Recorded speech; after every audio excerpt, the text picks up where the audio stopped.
এখন শরৎচন্দ্র চট্টোপাধ্যায়ের লেখা শ্রীকান্ত, প্রথম খণ্ড, পর্ব ৪। পার চলে না। এমনি করিয়া গঙ্গার ধারে ধারে চলিয়া সকালবেলা রক্তচক্ষু ও একান্ত শুষ্ক ম্লান মুখে বাটি ফিরিয়া আসিলাম। একটা সমারোহ পড়িয়া গেল। এই যে করিয়া সবাই সমস্বরে এমনি অভ্যর্থনা করিয়া উঠিল যে আমার হৃৎপিণ্ড থামিয়া যাইবার উপক্রম হইল। যতীনদা প্রায় আমার সমবয়সী, অতএব তাহার আনন্দটাই সর্বাপেক্ষা প্রচণ্ড। সে কোথা হইতে ছুটিয়া আসিয়া উন্মত্ত চিৎকার শব্দে এসেছে শ্রীকান্ত, এই এলো মেজদা বলিয়া বাড়ি ফাটাইয়া আমার আগমন বার্তা ঘোষণা করিয়া দিল এবং মুহূর্ত বিলম্ব না করিয়া পরম সমাদরে আমার হাতটি ধরিয়া টানিয়া আনিয়া বৈঠকখানার পাপোশের উপর দাঁড় করাইয়া দিল। সেখানে মেজদা গভীর মনোযোগের সহিত পাশের পড়া পড়িতেছিলেন।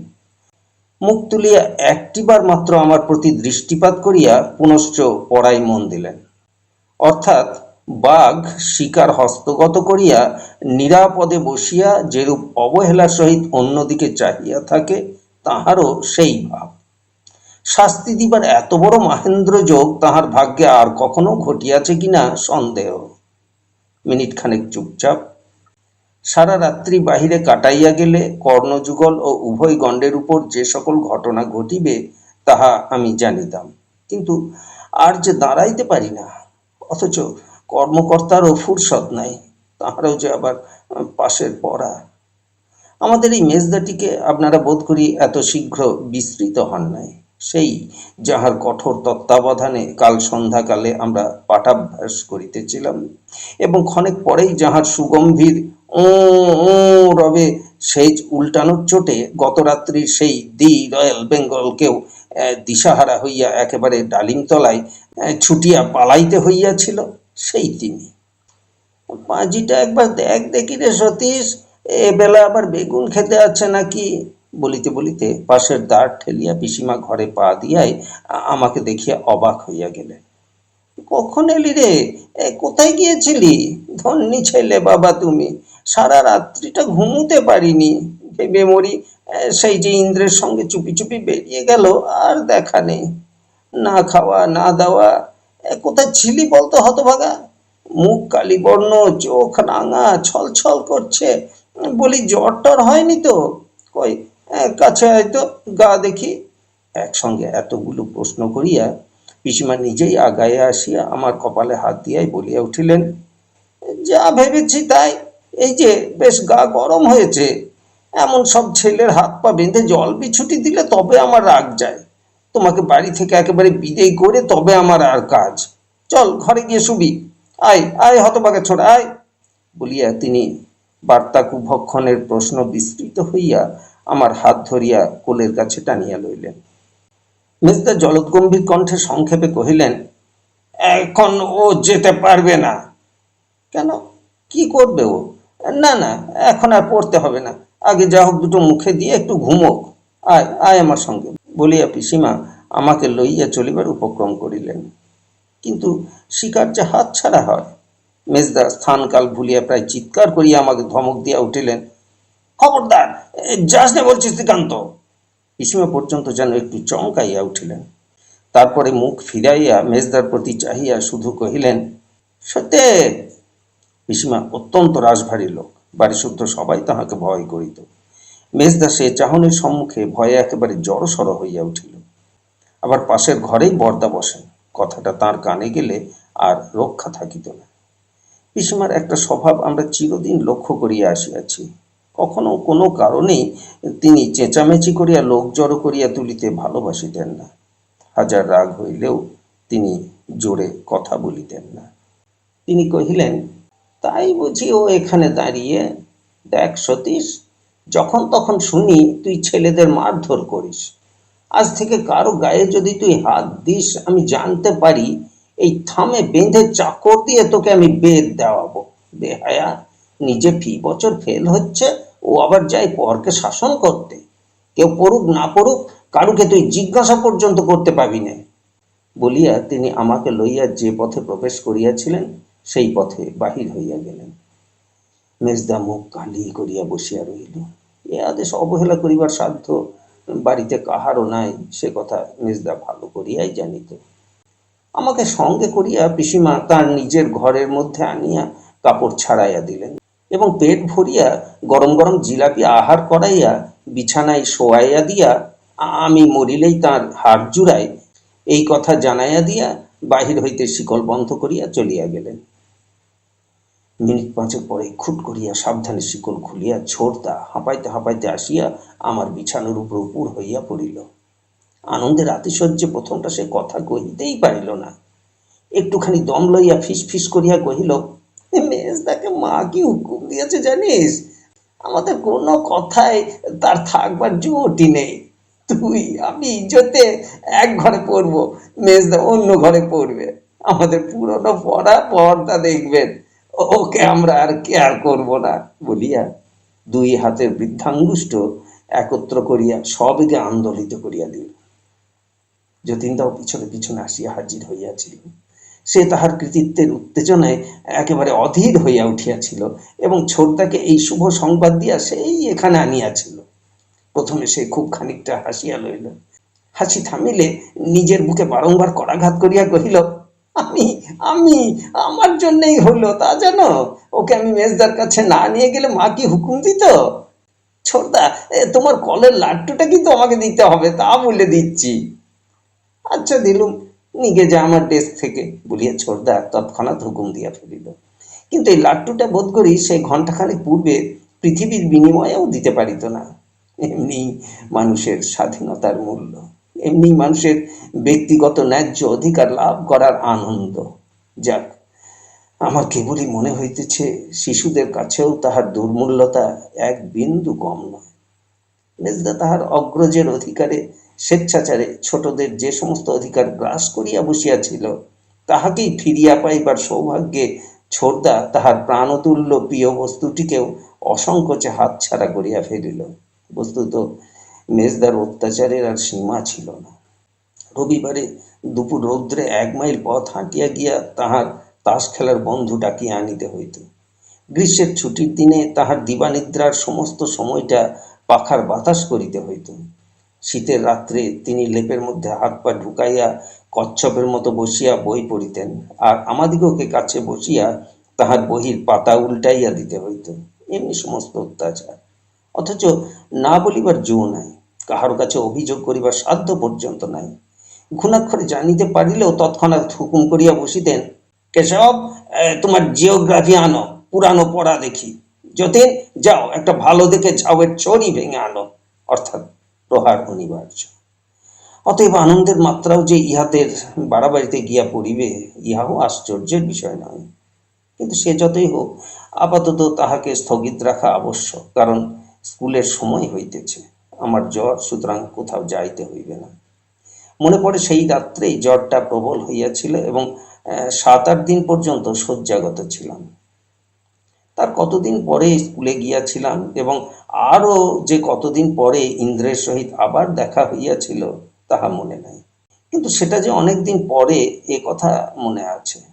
সেদিন শনিবার, স্কুল হইতে সকাল সকাল ফিরিয়াছি। গঙ্গার তখন জল মরিতে শুরু করিয়াছে।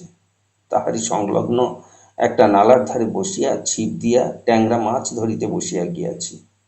অনেকেই ধরিতেছে। হঠাৎ চোখে পড়িল কে একজন অদূরে একটা সর গাছের আড়ালে বসিয়া টপাটপ মাছ ধরিতেছে। লোকটিকে ভালো দেখা যায় না, কিন্তু তাহার মাছ ধরা দেখা যায়। অনেকক্ষণ হইতেই আমার এ জায়গাটা পছন্দ হইতেছিল না।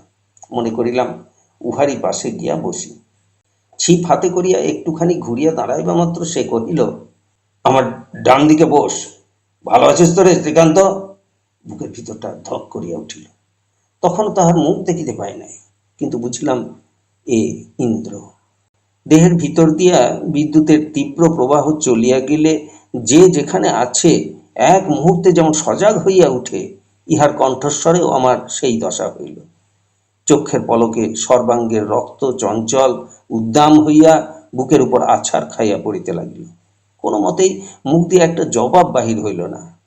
এই কথাগুলি লিখিলাম বটে, কিন্তু জিনিসটা ভাষায় ব্যক্ত করিয়া পরকে বুঝানো শুধুই যে অত্যন্ত কঠিন তা নয়, বোধ করি বা অসাধ্য। কারণ বলিতে গেলে এই সমস্ত বহু ব্যবহৃত মামুলি বাক্যরাশি, যেমন বুকের রক্ত তোলপাড় করা, উদ্দাম চঞ্চল হইয়া আছাড় খাওয়া, তড়িৎ প্রবাহ বহিয়া যাওয়া, এইসব ছাড়া তো আর পথ নাই। কিন্তু কতটুকু ইহাতে বুঝাইল? যে জানে না তাহার কাছে আমার মনের কথা কতটুকু প্রকাশ পাইল? আমি বা কি করিয়া তাহাকে জানাইব, এবং সেই বা কি করিয়া তাহা জানিবে, যে নিজের জীবনে একটি দিনের তরেও অনুভব করে নাই, যাহাকে প্রতিনিয়ত স্মরণ করিয়াছি, কামনা করিয়াছি, আকাঙ্ক্ষা করিয়াছি, অথচ পাছে কোথাও কোনরূপে দেখা হইয়া পড়ে এই ভয়েও অহরহ কাঁটা হইয়াছি। সে এমনি অকস্মাৎ এতই অভাবনীয় রূপে আমার চোখের উপর থাকিয়া আমাকে পার্শ্বে আসিয়া বসিতে অনুরোধ করিল। পাশে গিয়াও বসিলাম, কিন্তু কিন্তু তখনও কথা কহিতে পারিলাম না। ইন্দ্র কহিল, সেদিন ফিরে এসে বড় মার খেয়েছিলি না রে শ্রীকান্ত? আমি তোকে নিয়ে গিয়ে ভালো কাজ করিনি, আমার সেজন্যে রোজ বড় দুঃখ হয়। আমি মাথা নাড়িয়া জানাইলাম, মার খাই নাই।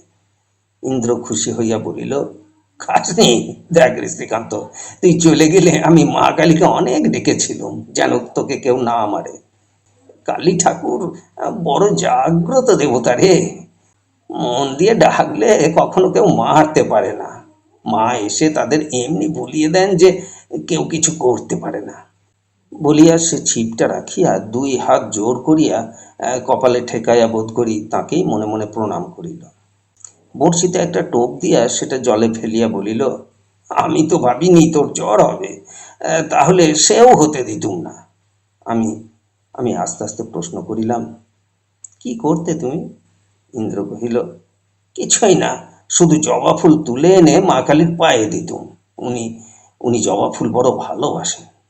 যে যা বলে দেয় তার তাই হয়, এ তো সবাই জানে, তুই জানিস নে? আমি জিজ্ঞাসা করিলাম, তোমার অসুখ করেনি? ইন্দ্র আশ্চর্য হইয়া কহিল, আমার আমার কখনো অসুখ করে না, কখনো কিছু হয় না। হঠাৎ উদ্দীপ্ত হইয়া বলিল, দেখ শ্রীকান্ত, আমি তোকে একটা জিনিস শিখিয়ে দেব।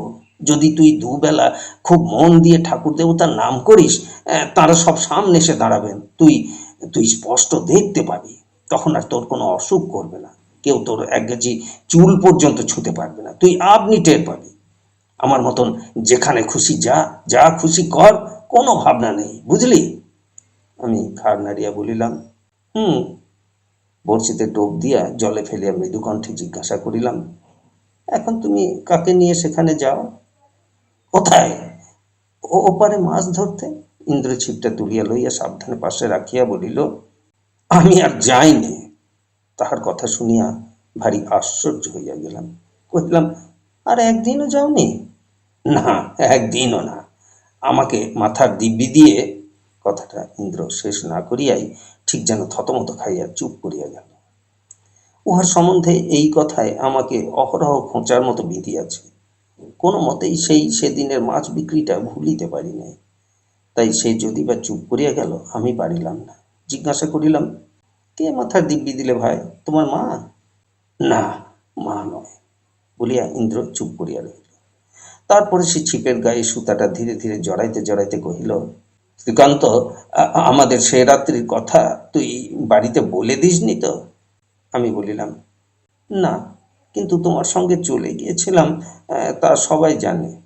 ইন্দ্র আর কোনো প্রশ্ন করিল না। আমি ভাবিয়াছিলাম এইবার সে উঠিবে, কিন্তু তাহাও করিল না, চুপ করিয়া বসিয়া রহিল।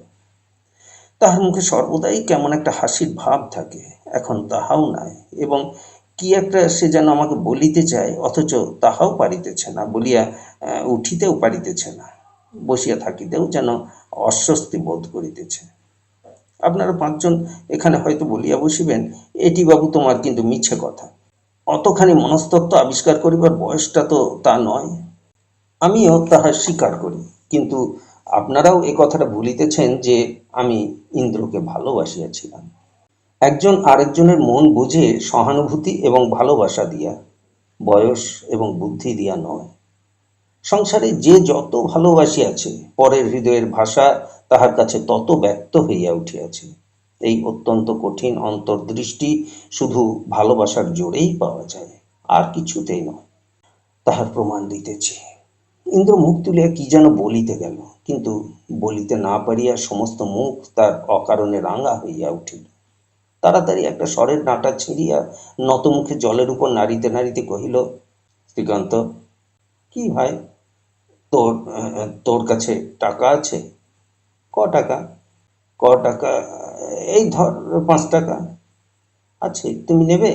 বলিয়া আমি ভারী খুশি হইয়া তাহার মুখপানে চাহিলাম। এই কয়টি টাকাই আমার ছিল। ইন্দ্রর কাজে লাগিবার অপেক্ষা তাহার সদ্ব্যবহার আমি কল্পনা করিতেও পারিতাম না। কিন্তু ইন্দ্র তো কই খুশি হইল না। মুখ যেন তাহার অধিকতর লজ্জায় কি একরকম হইয়া গেল। কিছুক্ষণ চুপ করিয়া থাকিয়া কহিল, কিন্তু আমি তো এখন তোকে ফিরিয়ে দিতে পারবো না। আমি আর চাই নে, বলিয়া সগর্বে তাহার মুখের পানে চাহিলাম। আবার কিছুক্ষণ সে মুখ নিচু করিয়া থাকিয়া ধীরে ধীরে কহিল, আমি আমি নিজে চাই নে, একজনদের দিতে হবে, তাই। তারা বড় দুঃখী রে, খেতেও পায় না। তুই যাবি সেখানে? চক্ষের নিমেষে আমার সে রাত্রির কথা মনে পড়িল। কহিলাম, সেই যাদের তুমি টাকা দিতে নেমে যেতে চেয়েছিলে?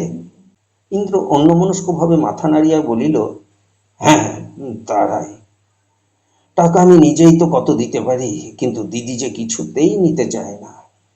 তোকে একটিবার যেতে হবে শ্রীকান্ত, নইলে নইলে এ টাকাও নেবে না, মনে করবে আমি মায়ের বাক্স থেকে চুরি করে এনেছি। যাবি? যাবি শ্রীকান্ত?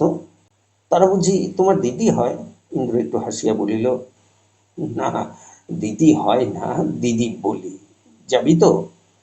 আমাকে চুপ করিয়া থাকিতে দেখিয়া তখনই কহিল, দিনের বেলা গেলে সেখানে কোনো ভয় নেই। কাল রবিবার, তুই খেয়ে দিয়ে এইখানে দাঁড়িয়ে থাকিস, আমি নিয়ে যাব, আবার তক্ষুনি ফিরিয়ে আনবো। যাবি তো ভাই? বলিয়া যেমন করিয়া সে আমার হাতটি ধরিয়া মুখের পানে চাহিয়া রহিল, তাহাতে আমার না বলিবার সাধ্য রহিল না। আমি দ্বিতীয়বার তাহার নৌকায় উঠিবার কথা দিয়া বাড়ি ফিরিয়া আসিলাম। কথা দিলাম সত্য, কিন্তু সে যে কত বড় দুঃসাহসের কথা, সে তো আমার চেয়ে কেউ বেশি জানে না।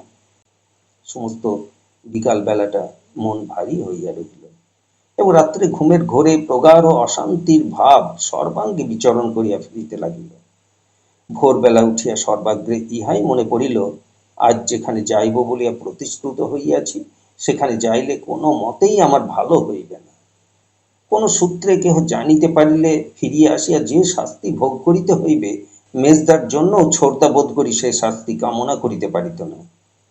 অবশেষে খাওয়া দাওয়া শেষ হইলে টাকা 5টা লুকাইয়া লইয়া নিঃশব্দে যখন বাহির হইয়া পড়িলাম, তখন তখন এমন কথাও অনেকবার মনে হইল, কাজ নাই গিয়া, নাই বা কথা রাখিলাম, এমনি বা তাহাতে কি আসে যায়।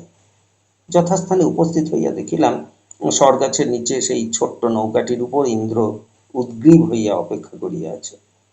চোখাচোখি হইবা মাত্র সে এমন করিয়া হাসিয়া আহ্বান করিল যে না যাওয়ার কথা মুখে আনিতেও পারিলাম না।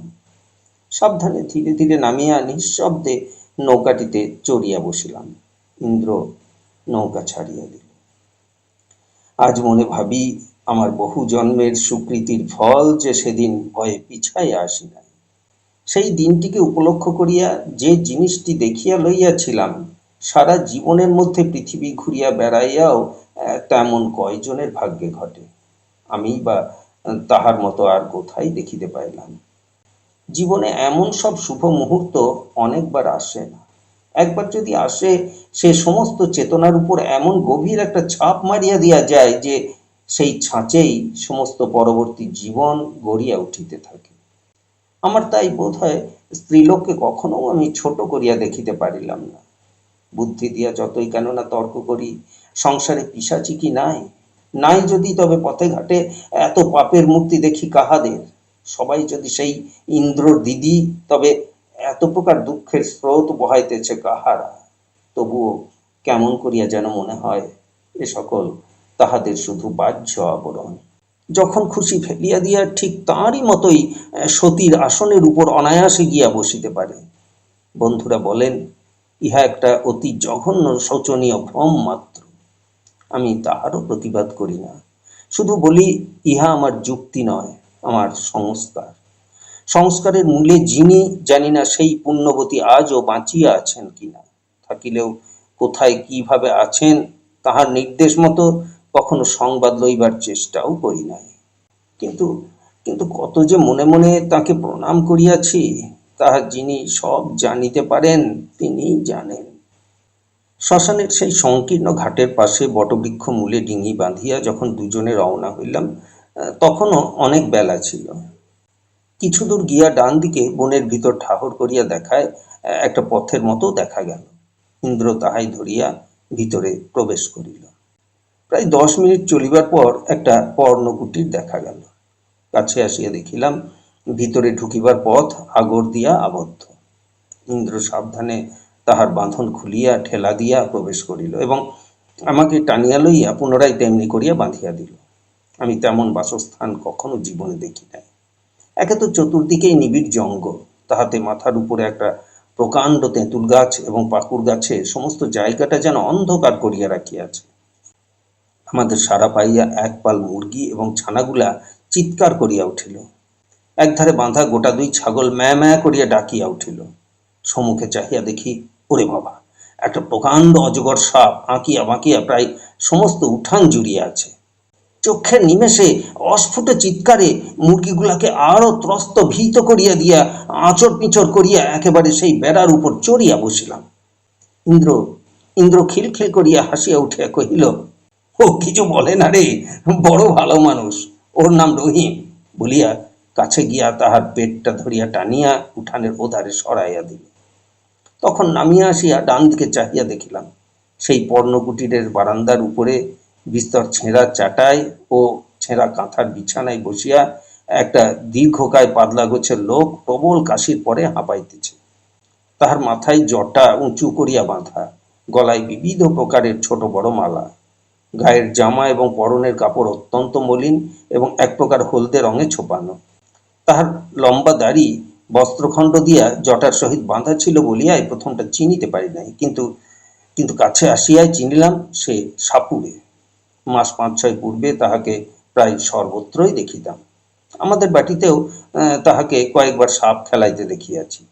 ইন্দ্র তাহাকে সাহজি সম্বোধন করিল এবং সে আমাদিগকে বসিতে ইঙ্গিত করিয়া হাত তুলিয়া ইন্দ্রকে গাঁজার সাজ সরঞ্জাম এবং কলিকাটা দেখাইয়া দিল। ইন্দ্র দ্বিরুক্তি না করিয়া আদেশ পালন করিতে লাগিয়া গেল এবং প্রস্তুত হইলে সাহজি সেই কাশির উপর ঠিক যেন মরিমাছি পণ করিয়া টানিতে লাগিল এবং এক বিন্দু ধোঁয়াও পাছে বাহির হইয়া পড়ে এই আশঙ্কায় নাকে মুখে বাম করতল চাপা দিয়া মাথায় একটা ঝাঁকানির সহিত কলিকাটি ইন্দ্রের হাতে তুলিয়া দিয়া কহিল, পেহ। ইন্দ্র পান করিল না, ধীরে ধীরে নামায়া রাখিয়া কহিল, না। সাহজি অতিমাত্রায় বিস্মিত হইয়া কারণ জিজ্ঞাসা করিল, কিন্তু কিন্তু উত্তরের জন্য এক মুহূর্ত অপেক্ষা না করিয়াই সেটা নিজেই তুলিয়া লইয়া টানিয়া টানিয়া নিঃশেষ করিয়া উপর করিয়া রাখিল। তারপরে দুজনের মৃদুকণ্ঠে কথাবার্তা শুরু হইল। তাহার অধিকাংশ শুনিতেও পাইলাম না, বুঝিতেও পারিলাম না, কিন্তু এই একটা বিষয় লক্ষ্য করিলাম, সাহজি হিন্দিতে কথা কহিলেও ইন্দ্র বাংলা ছাড়া কিছুই ব্যবহার করিল না। সাহজির কণ্ঠস্বর ক্রমেই উত্তপ্ত হইয়া উঠিতেছিল এবং দেখিতে দেখিতে তাহা উন্মত্ত চিৎকারে পরিণত হইল।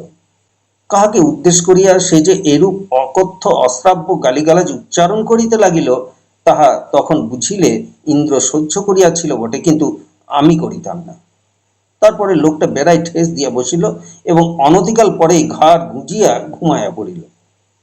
দুজনেই কিছুক্ষণ চুপচাপ বসিয়া থাকিয়া যেন অস্থির হইয়া উঠিলাম। বলিলাম, বেলা যায়, তুমি সেখানে যাবে না? কোথায় শ্রীকান্ত? তোমার দিদিকে টাকা দিতে যাবে না? দিদির জন্যই তো বসে আছি, এই তো তাঁর বাড়ি। এই তোমার দিদির বাড়ি? এরা তো সাপুড়ে মুসলমান। ইন্দ্র কি একটা কথা বলিতে উদ্যত হইয়াই চাপিয়া গিয়া চুপ করিয়া আমার দিকে চাহিয়া রহিল। তাহার 2 চক্ষের দৃষ্টি বড় ব্যথায় একেবারে যেন ম্লান হইয়া গেল। একটু পরেই কহিল, একদিন তোকে সব কথা বলবো। সাপ খেলা দেখবি শ্রীকান্ত? তাহার কথা শুনিয়া অবাক হইয়া গেলাম। তুমি সাপ খেলাবে কি, কামড়ে যদি? ইন্দ্র উঠিয়া গিয়া ঘরে ঢুকিয়া একটা ছোট ঝাঁপি এবং সাপুরের বাঁশি বাহির করিয়া আনিল এবং সম্মুখে রাখিয়া ডালার বাঁধন আলগা করিয়া বাঁশিতে ফুঁ দিল। আমি ভয়ে আড়ষ্ট হইয়া উঠিলাম। ডালা খুলো না ভাই, ভেতরে যদি গোগ্র সাপ থাকে। ইন্দ্র তাহার জবাব দেওয়াও আবশ্যক মনে করিল না, শুধু ইঙ্গিতে জানাইল যে সে গোগ্র সাপই খেলাইবে, এবং পরক্ষণে মাথা নাড়িয়া নাড়িয়া বাঁশি বাজাইয়া বাজাইয়া ডালাটা তুলিয়া ফেলিল। সঙ্গে সঙ্গে প্রকাণ্ড গোখর এক হাত উঁচু হইয়া ফনা বিস্তার করিয়া উঠিল, এবং মুহূর্ত বিলম্ব না করিয়া ইন্দ্রর হাতের ডালায় একটা তীব্র ছোবল মারিয়া ঝাঁপি হইতে বাহির হইয়া পড়িল। বাপরে বলিয়া ইন্দ্র উঠানে লাফাইয়া পড়িল। আমি আমি বেড়ার গায়ে চড়িয়া বসিলাম। ক্রুদ্ধ সর্পরাজ বাঁশির লাউয়ের উপর আর একটা কামড় দিয়া ঘরের মধ্যে গিয়া ঢুকিল। ইন্দ্র মুখ কালি করিয়া কহিল, এটা এটা একেবারে বুনো, আমি যাকে খেলাই সে নয়। ভয়ে বিরক্তিতে রাগে আমার প্রায় কান্না আসিতেছিল। বলিলাম, কেন এমন কাজ করলে? ও বেরিয়ে যদি সাহসকে কামড়ায়? ইন্দ্রর লজ্জার পরিসীমা ছিল না। কহিল, ঘরের আগরটা টেনে দিয়ে আসবো, কিন্তু কিন্তু যদি পাশেই লুকিয়ে থাকে? আমি বলিলাম, তাহলে বেরিয়েই ওকে কামড়াবে। ইন্দ্র নিরুপায় ভাবে এদিক ওদিক চাহিয়া বলিল, কামড়াক বেটাকে, বুনো সাপ ধরে রাখে, গাঁজাখোর শালার এতটুকু বুদ্ধি নেই। এই যে দিদি, এসো না এসো না, ওইখানে দাঁড়িয়ে থাকো। আমি ঘাড় ফিরাইয়া ইন্দ্রর দিদিকে দেখিলাম, যেন যেন ভস্মাচ্ছাদিত বহ্নি, যেন যেন যুগ যুগান্তর ব্যাপী কঠোর তপস্যা সাঙ্গ করিয়া তিনি এইমাত্র আসন হইতে উঠিয়া আসিলেন। বাঁ কাঁকালে আঁটি বাঁধা কতকগুলো শুকনো কাঠ, এবং ডান হাতে ফুলের সাজির মতো একখানে ডালার মধ্যে কতকগুলি শাকসবজি। পরনে হিন্দুস্থানি মুসলমানের মতো জামা কাপড়, গেরুয়া রঙে ছোপানো, কিন্তু কিন্তু মহিলায় মলিন নয়। হাতে দুগাছি গালার চুড়ি, সিঁথায় হিন্দু নারীর মতো সিঁদুরের আয়তি চিহ্ন। তিনি তিনি কাঠের বোঝাটা নামাইয়া রাখিয়া আগরটা খুলিতে খুলিতে বলিলেন, কি? ইন্দ্র মহাব্যস্ত হইয়া বলিল, খুললো না দিদি, তোমার পায়ে পড়ি, মস্ত একটা সাপ ঘরে ঢুকেছে। তিনি আমার মুখের পানে চাহিয়া কি যেন ভাবিয়া লইলেন, তারপরে একটুখানি হাসিয়া পরিষ্কার বাংলায় বলিলেন, তাই তো, সাপুরের ঘরে সাপ ঢুকেছে, এ তো বড় আশ্চর্য। কি বলো শ্রীকান্ত? আমি অনিমেষ দৃষ্টিতে শুধু তাহার মুখের পানে চাহিয়া রহিলাম। কিন্তু কি করে সাপ ঢুকলো ইন্দ্রনাথ? ইন্দ্র বলিল, ঝাঁপির ভেতর থেকে লাফিয়ে বেরিয়ে পড়েছে, একেবারে বুনো সাপ। উনি ঘুমোচ্ছেন বুঝি? ইন্দ্র রাগিয়া কহিল, গাঁজা খেয়ে একেবারে অজ্ঞান হয়ে ঘুমোচ্ছে, চেঁচিয়ে মরে গেলে উঠবে না। তিনি আবার একটুখানি হাসিয়া বলিলেন, আর সেই সুযোগে তুমি শ্রীকান্তকে সাপ খেলানো দেখাতে গিয়েছিলে না? আচ্ছা আচ্ছা, এসো, আমি ধরে দিচ্ছি। তুমি তুমি যেও না দিদি, তোমাকে খেয়ে ফেলবে, সাহসীকে তুলে দাও, আমি আমি তোমাকে যেতে দেব না। বলিয়া ইন্দ্র ভয়ে দুই হাত প্রসারিত করিয়া পথ আগলাইয়া দাঁড়াইল। তাহার এই ব্যাকুল কণ্ঠস্বরে যে ভালোবাসা প্রকাশ পাইল, তাহা তিনি টের পাইলেন। মুহূর্তের জন্য চোখ দুটি তাহার ছল ছল করিয়া উঠিল, কিন্তু গোপন করিয়া হাসিয়া বলিলেন, ওরে পাগলা, অত পুণ্যি তোর এই দিদির নেই, আমাকে খাবে না রে, এক্ষুনি ধরে দিচ্ছি দেখ। বলিয়া বাঁশের মাচা হইতে কেরোসিনের ডিপা জ্বালিয়া লইয়া ঘরে ঢুকিলেন, এবং 1 মিনিটের মধ্যে সাপটাকে ধরিয়া আনিয়া ঝাঁপিতে বন্ধ করিয়া ফেলিলেন। ইন্দ্র ইন্দ্র ঠিক করিয়া তাহার পায়ের উপর একটা নমস্কার করিয়া পায়ের ধুলা মাথায় লইয়া বলিল, দিদি, তুমি যদি আপনার দিদি হতে। তিনি ডান হাত বাড়াইয়া ইন্দ্রের চিবুক স্পর্শ করিলেন, এবং অঙ্গুলের প্রান্তভাগ চুম্বন করিয়া মুখ ফিরাইয়া বোধ করি অলক্ষ্যে একবার নিজের চোখ দুটি মুছিয়া ফেলিলেন।